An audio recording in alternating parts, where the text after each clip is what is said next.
played professional poker for a good while. I am the pager-wearing millennial, which just means I was born in 1981. I graduated from college in 2003, and that was kind of like the boom of online poker. It was a boom of the World Series of Poker that many of us have seen on ESPN.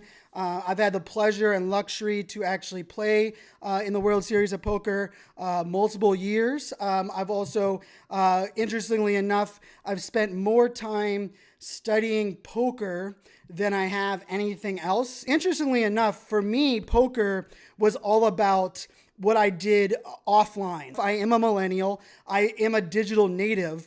But weirdly enough, for me, the online world of poker was much more of a math game than it was a people game. And I'm a people person. I like to read people. I like to understand the human condition. I like to put people off their game. More often than not, I like to play not with my cards, but what I believe someone else has. The skills I learned in round poker, both playing in a casino and online, are very similar to what I do when I'm on stage speaking, or I'm at a networking event, or what I do online in Facebook groups, or when I'm engaging. What I realized quickly when it came to poker was one of the reasons I love poker, and this is Texas Hold'em for the most part, part of the reasons I love Texas Hold'em, and I think of myself not as a gambler, rather I think of myself as a strategic poker player, is that gambling, you're playing against the house, and poker, you're playing against the other people that are at the table. And part of the reason I love poker is that I believe anyone can win in any different way possible. At a poker table, you're sitting with 10 people for the most part, and everybody's given 2 cards. You're playing off the same sample cards in the middle of the table. And interestingly enough, every person at that table has the ability to win the hand, right? And every single person, when they start the hand, no matter what 2 cards they get, they have the ability to win that hand. And they also have the opportunity to play that hand any way they want. In the entrepreneur digital marketing world that we're living in right now, we all have the opportunity to play our hands, build our business, and do what we do in our own way. I don't think there is a one-cut way of being a marketer or one-cut way of being an entrepreneur. You can do it like Gary Vaynerchuk or Grant Cardone, but I believe everyone kind of has their own approach to doing it. As a poker player, especially when you're offline at a casino, your individuality, who you are as an individual, what you say, how you pick up your cards, how you sit in your seat, how you stack your chips, how you muck your cards, how you take breaths, the clothing that you wear, all of that is part of your persona of how you represent yourself at the poker table, right? And you can use all of that to your advantage. And I can tell you, I went as far as I brought multiple different sports jerseys to the casino because I would leverage what I was wearing at a poker table to throw people off or to win people over at the table. For example, if I went to the casino near my house in Washington, D.C., I would wear a Pittsburgh Penguins jersey, because I know that a lot of people that are in that area are big Washington Capitals fans, and they hate the Pittsburgh Penguins. So when we sit down at the table and they see me wearing a Penguins jersey, they immediately are like, oh God, I hate that guy, or they're immediately judging me. Now, funny enough, when it comes to poker, if I know that someone's already judging me or wants to go after me, I can use that in one of my banks of tells. When you're learning to read people, you can understand people's tells, right? How people breathe, how they position their feet, how they position their hands, maybe their eyes. Their eyes is one that we always think about. It's not about one tell being perfect for everyone.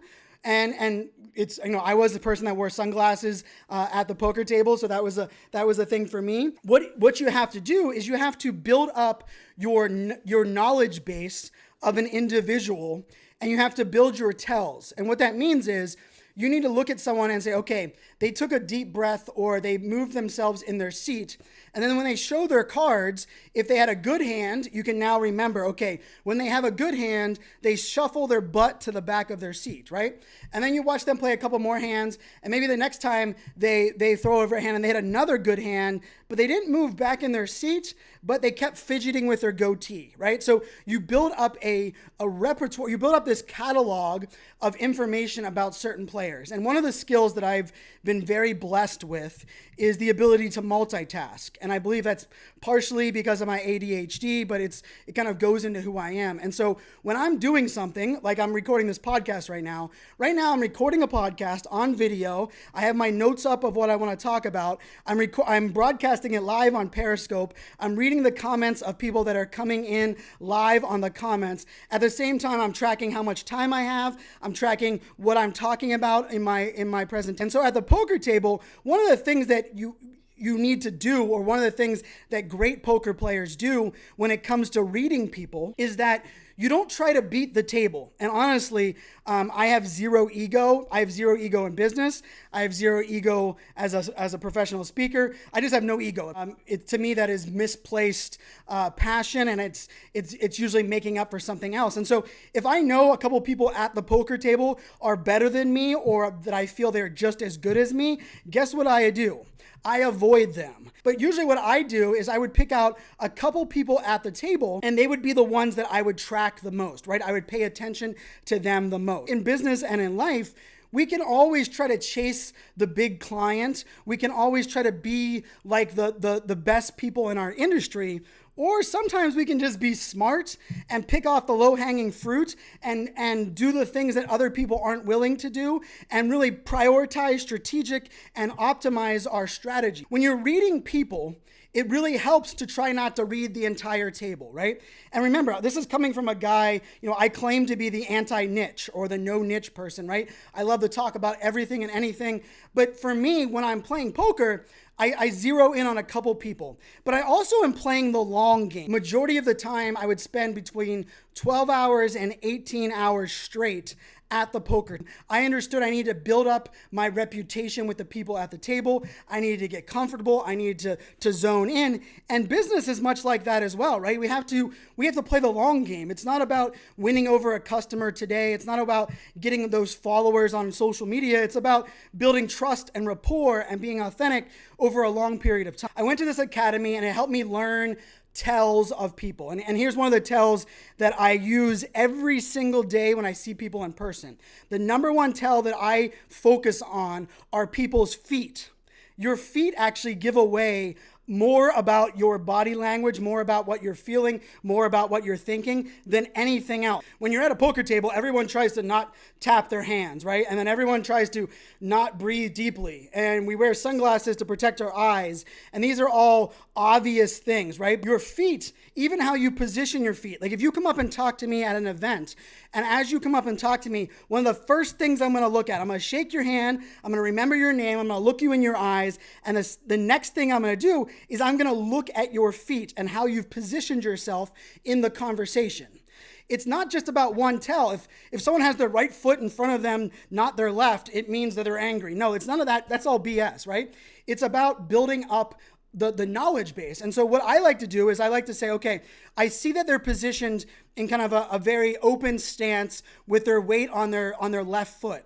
And then what I'm looking for is, as I'm talking to them or as they're talking to me, how do they shift their body weight differently, right? And you'll notice people that pull away, you'll see people that will shuffle their feet backwards. That's giving you the idea that they're done with the conversation. If I see someone doing that in a networking event, I stop being long-winded, because let's face it, I'm very long-winded, and I try to summarize the conversation. I thank them for hanging out, and usually they're like, oh, wow, I appreciate that person for not wasting my time, right? Or I watch somebody, and if they're slowly creeping in, getting closer to me because they want to get in my bubble, it's because they're so interested and they want more and they want to captivate my time and my space. Everyone's really worried about me reading them. And here's the thing, if you've met me in person, I can guarantee I've read you. I can guarantee I've built up a persona of who you are based on how you stand, what you say, your voice, your language that you use. And I have a couple good friends that do books on this and speak on this.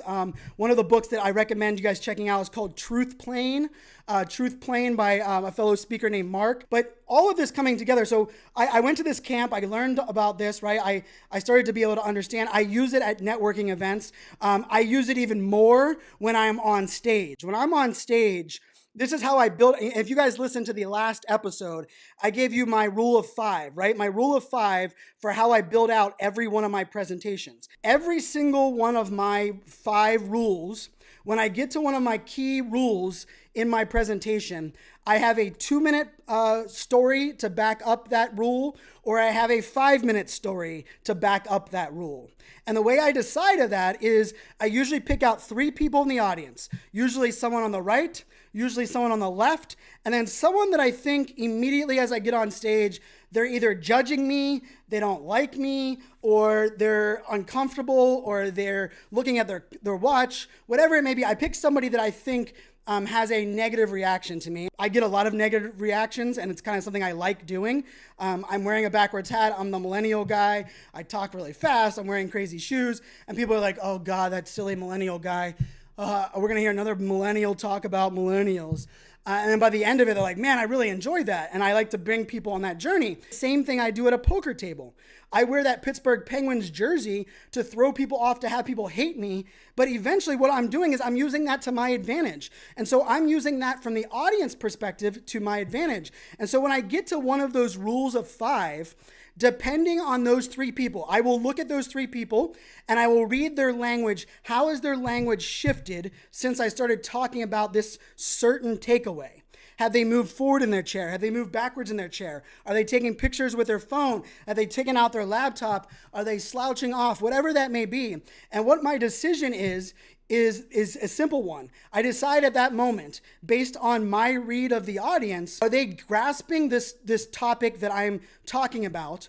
Or did it shock them, or did it provide them a lot of value? Or do they want more? If they want more, I use the 5-minute story, or I use the longer story to support that one of those key points.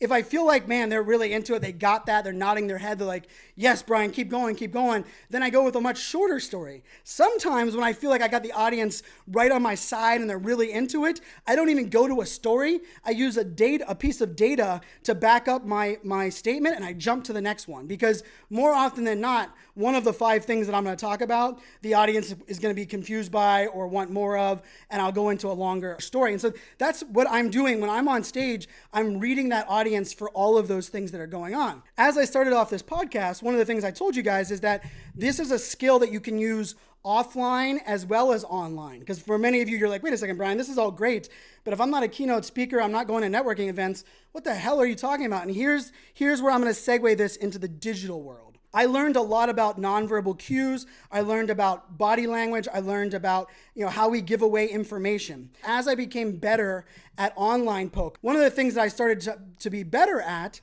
was to understand betting patterns, how someone bet on a hand, how much money they raised, what was the percentage they raised, and how that told things. I also started to track where people were in relative to the blind on the table. And I also used it on how many times people folded quickly versus didn't fold and took the entire 30 seconds to fold. And so I use what people say and what people do and how they engage with me online to build that same database and persona. So usually offline, I'm tracking their feet, I'm tracking their breathing, I'm tracking multiple hands that they're playing. When I'm doing a networking event, it's how they're reacting to me. But online, one of the things I like to track is saying, okay, how did that person engage with me this time? How did they engage with me previously? What was the end result of that engagement? And so let me explain that. So if someone sends me an email every 6 months saying, hey, Brian, just checking in on you, how are you doing? Let's set up a phone call, right? We set up a phone call, we have some notes, and we say, you know what? Let's circle back in a couple weeks and we'll go back to doing something. And then I don't hear from them again. Okay, that's the first reaction I have for somebody. If that same person emails me today and in their email says, Brian, I have this amazing opportunity for you. I'm really excited about it. I can't wait to tell you more about it. Let's jump on the phone call. I really want to tell you about it. one of the things that I do personally is I would go, okay, let me look at their last email that they sent me. Okay, in the last email, they didn't seem as excited. But they also didn't give me FOMO. On the last email, they told me everything they wanted to talk about on the phone call, and then we had the phone call. This time, they seem excited, but they didn't even tell me what the opportunity is that they have for me, and they really are stressing they want to have a phone call immediately. So how I start to track this is I start to say, okay, what does that mean? And so more than likely how I'm immediately thinking of that is I'm guessing this person wants something from me. Right? So previously we had a call. It was a great collaboration. This time, all of a sudden, they're quote unquote super excited about an opportunity. We know how those go. Now I'm realizing they're holding back information and they're making an ask that is requiring something immediate of me.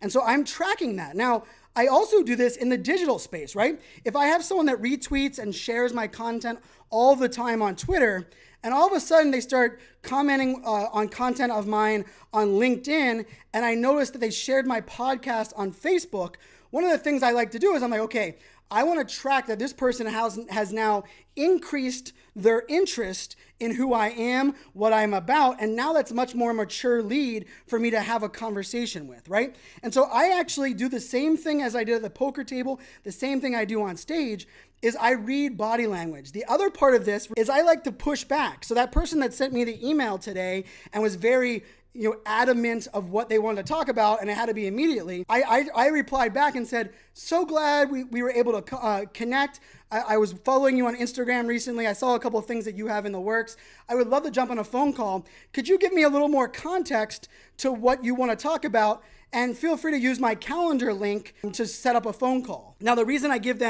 ask them a question as well as give them the link is now I'm curious to see how they're going to respond to that email, because it's now going to tell me how much weight I should put on that interaction, right? And it sounds super geeky, but I do this stuff like in my head on a daily basis, but I also track some of it on a spreadsheet. So if an event that I want to speak at is someone that I'm tracking, I will track every interaction. Every time they like a tweet, every time they send me an email, every time they comment on something on LinkedIn, because these are all things that they're giving me, right? They're giving me information. And this is the other piece of this that is super important. And at the poker table, the amateurs don't think about this at all. And when you're at the World Series of Poker, when I played at the World Series in Las Vegas, when I won a couple of my big tournaments, this was one of the things that I used to my advantage more so than anything else, is I would ask the people I'm playing poker with, I would ask them questions, or I would just spur up conversation. Most of the time, I try to keep the conversation very lighthearted. I like to give people a lot of background about me and not ask a lot of background about them, because then they don't feel like I'm invading their privacy and they feel like I'm really opening up to them. So they're like, oh my goodness, this person is so easy to get along with. And I'm trying to make that rapport be relatable to that person. I will even see what clothing they're wearing. If they're wearing a watch that I like, or if they pull out their iPhone, I'll say things like, hey, did you know this app is one of my favorite apps on my iPhone? And they're like, no kidding, dude. Thanks so much for giving me an app. And they, of course, at the poker table are like, man, this guy's a nice guy. He just likes being on an iPhone. And what I'm doing as a poker player is I'm putting some social equity in the bank. And so when this person has a chance to raise me a lot of money and trap me, they might think twice before doing it, because like, oh, he's a nice guy. I'm not gonna raise over top of him. I'll just call. I'll save him some money, right? These are things that you do. But one of the other things that I do that we can all leverage is you want to, every email, every interaction on Twitter, every video conversation I have, one of the things that I think everyone can leverage is studying and listening for what people aren't saying. Let me say that again. Studying and listening for what people aren't saying when they are interacting with you, within an email, within a tweet, within a LinkedIn in message, with a voicemail on your phone. I don't know who leaves voicemails anymore. If you call my phone, it actually tells you that I'm a millennial and I don't read or listen to my voicemails, and that you must send me a text with what you want. Like, that's literally what my voicemail says. Yes, I'm that millennial. But you want to actually look into what they're not saying. So when someone sends me an email and they're asking me certain questions, when I look back at the other email, what I have to ask myself is, okay, did they answer the questions that I thought they were going to answer? And then how did they answer those questions? What things did they not answer?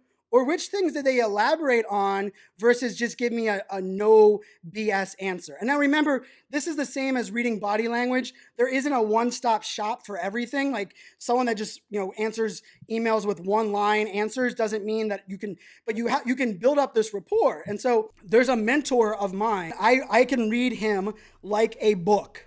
When he sends me an email or he messages me on Facebook Messenger, I can read what his feelings are, if he's asking me for something, if he's checking in for something, if he wants to help out for me on something, if he's just bored, if his wife is out of town. I can read all of that based on all of the years of correspondence, mainly by what he doesn't say, right? And I think this is something that a lot of people can really leverage, and this goes into everything, right? When you're connecting with somebody, and this is especially in sales, like I've been really getting better at negotiating and selling my business, value as a keynote speaker. It's something I've been studying, I've been working. There's a book that says, Know Exactly How to Sell. It's by Phil Jones. It's a book I highly recommend, highly recommend. And I've been working on sales. And funny enough, for me, sales in the digital world, when I look at all of the interactions I have with people, it comes down to reading what they say, what they don't say. Really, what I want to bring all of this, the reason I'm so passionate about talking about this is I am better on stage. I am better at networking. I am better at connecting with people online. I do not waste people's time, or I try not to waste people's time through email or through Messenger.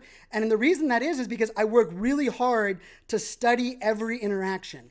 And I think if you want to be really good at sales, you want to really be good at getting what you want, which, let's face it, that's what poker's about. Poker is about figuring out what's the best chance for you to win the hand and getting the end result that you want, which means you're scooping the money your way. If you want to do that in the digital world, there's two things you must do.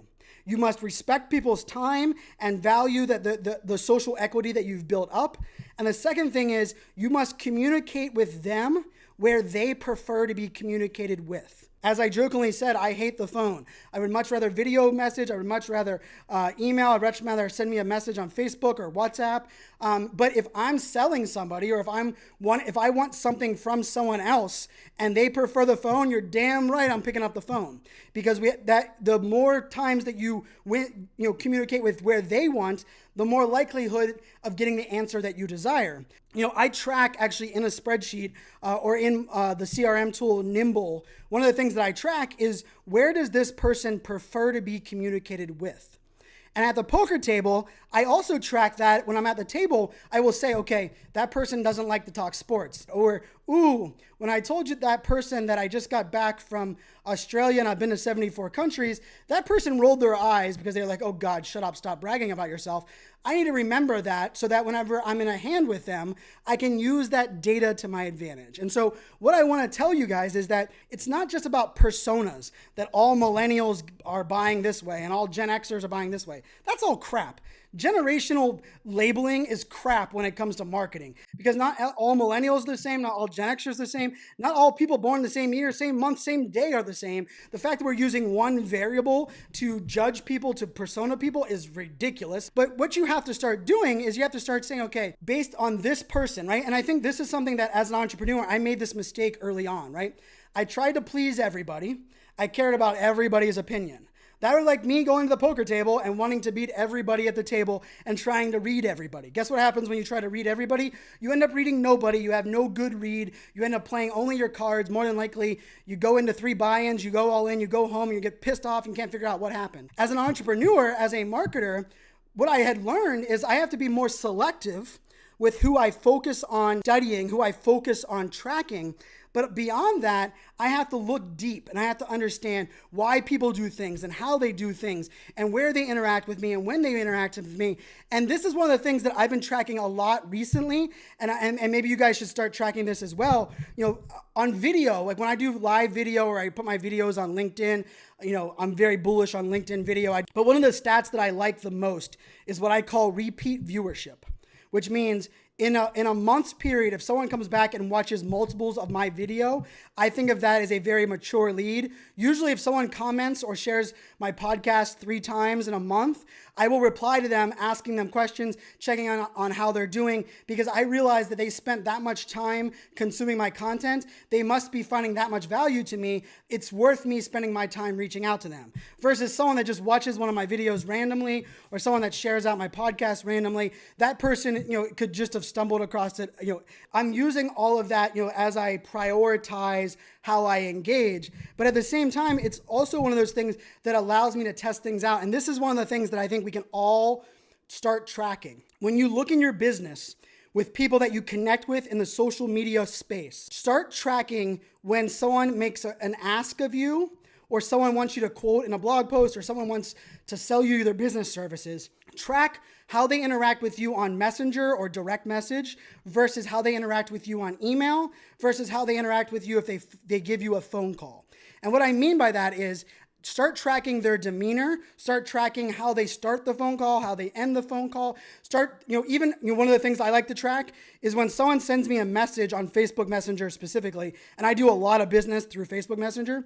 If someone says, "Hey, Brian," at the start of a Facebook message, it means to me that they don't remember the last time they messaged me, and they're afraid that I'm not going to remember who they were. So they're going to use that salutation at the beginning.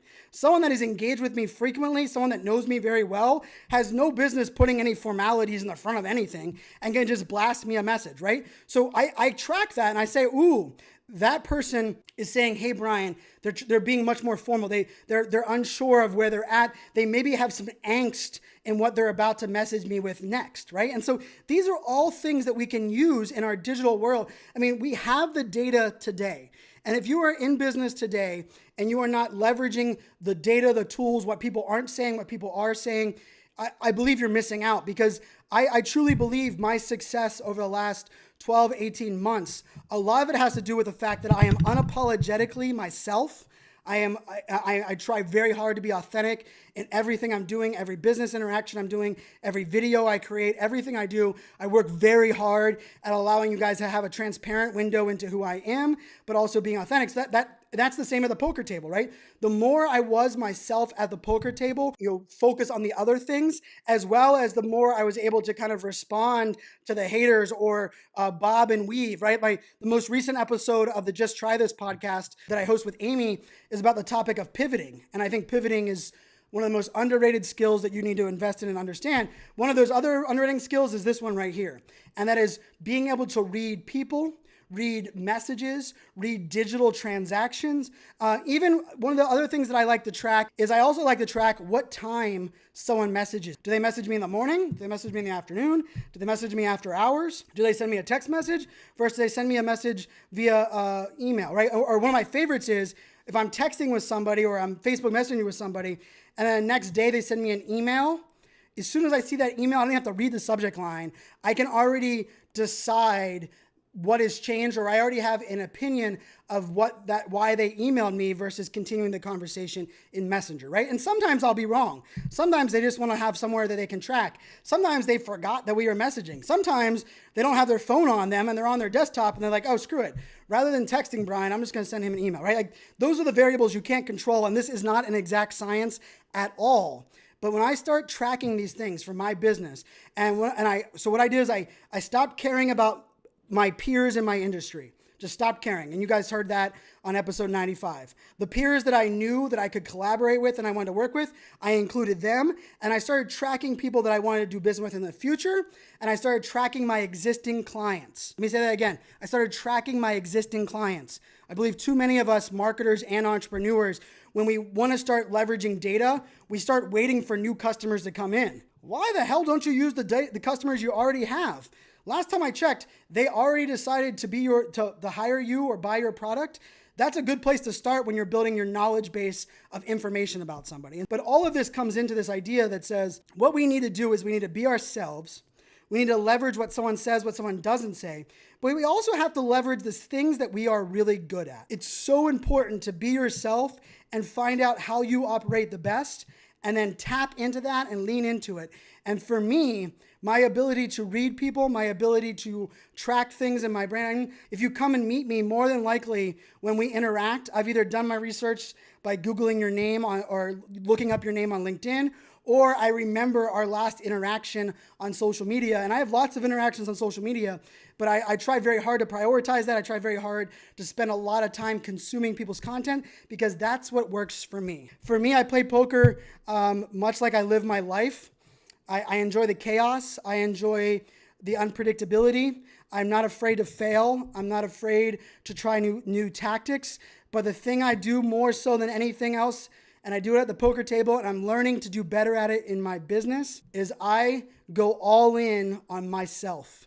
I believe in myself. I believe in the research and the information I have, and I will take my own word. I will always bet on myself to succeed. And if we can do that in life, we can use our skills that are around us. I believe everyone can be successful in the world we're living in today. When you build up social equity with people and you put that social equity in the bank, and what I mean by social equity is that you're building up good favors so that when you ask for something, people say yes, right? Like right now, one of my pet peeves, and this is a massive pet peeve of mine at the moment, is there are people that are, let's quote unquote, marketing famous that stopped engaging with me on a regular basis, monthly or weekly or even yearly. But yet when they write a book or when they have something new coming out or they need a favor, they message me as if we're best friends, and like they have that bucket of social equity. Well, guess what? If you're not engaging, you're not providing, if this isn't a give it back and forth and this isn't a business, you're not paying me to do something, guess what? You don't have social equity in the bank, and I don't think it's beneficial for me. I'm not going to do it. I don't care how famous you are. And so one of the things that I also work hard on is don't use your social equity without thinking about it, right? Respect people's time.